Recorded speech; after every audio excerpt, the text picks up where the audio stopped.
Hello guys, welcome to this video. So in this video I will show you how to add two numbers using a function inside Python.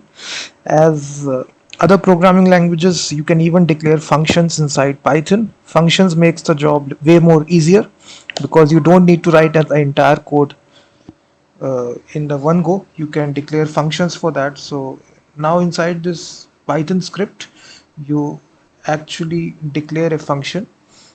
So we declare the function using this keyword here, def.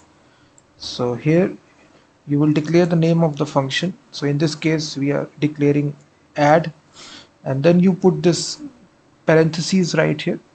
This is actually your name of the function, add, and then here you specify arguments that you will be receiving in this function. So a comma b, and then put a colon symbol. So this is a representation of a function, def keyword, the name of the function, and a comma b, the arguments which will be received in this function, and colon.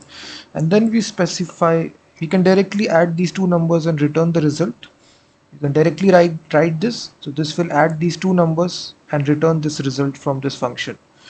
And now to call this function, you simply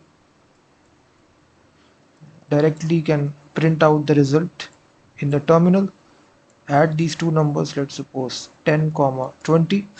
So now the result will come out, 10 plus 20 comes out to be 30. So if I execute this Python script, you will see it will print out 30. So this is your result.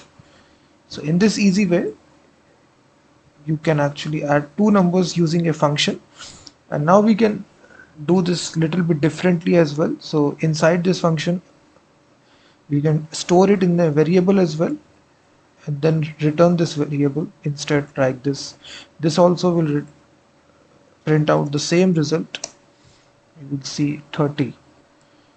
And here also, instead of printing out, we can simply get this value and then print out. So this will also return the same result. So these are two different approaches of doing the same thing. So you can see that. So this is actually the program, very simple program.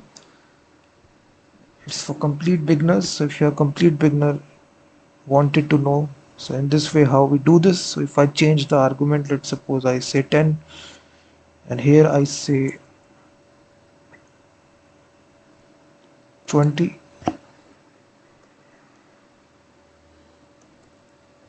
10 comma 100. So this will be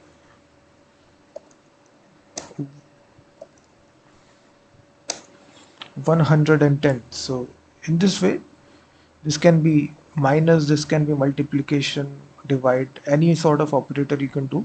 So essentially this is the way. And also check out my website freemediatools.com, which contains thousands of tools.